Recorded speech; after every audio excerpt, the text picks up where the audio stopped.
आमा बन्नु भनेको बच्चा जन्माउनु मात्र होइन, मनले, शरीरले मृत्युको ढोकाबाट फर्केर आउनु हो।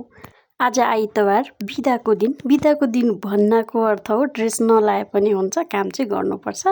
एउटा आमा आउनुभयो डडेलधुराबाट अपरेसन गरेर सिएस गरेर बच्चा जन्माएर, छोरी जन्माएर। यो चाहिँ उहाँको दोस्रो छोरी थियो, पहिलो छोरी पनि अपरेसनबाटै भएको हो।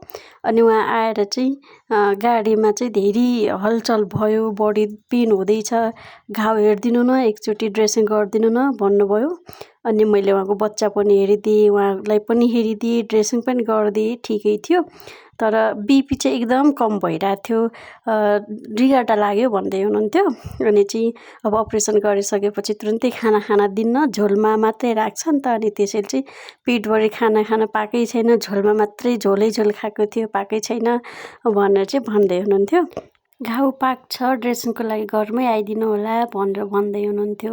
पहिला नै भन्नुभएको हो, यदि अपरेसन भयो भने घरमै आइदिनु होला, ड्रेसिङको लागि म आउन सक्दिनँ भनेर।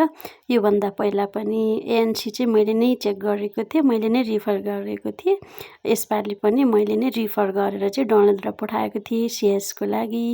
योभन्दा पहिला पनि सिएस हुँदाखेरि घर परिवारको सदस्यहरू, अन्य सदस्यहरू थियो, श्रीमान चाहिँ थिएनन्, उहाँ चाहिँ भारत थियो। यसपालि पनि श्रीमान चाहिँ भारत हुनुहुन्थ्यो। पहिला चाहिँ सिएस गरिदिनु भयो, अरू व्यक्तिले चाहिँ सिग्नेचर गर्दाखेरि मन्जुरीनामा दिँदा जे भए पनि, मरे पनि बाँचे पनि हाम्रो आफ्नै जिम्मा हुन्छ, तपाईँलाई दोष दिँदैनौँ भनेर त्यो कागज गर्दाखेरि सिएस चाहिँ गरिदिनु भयो।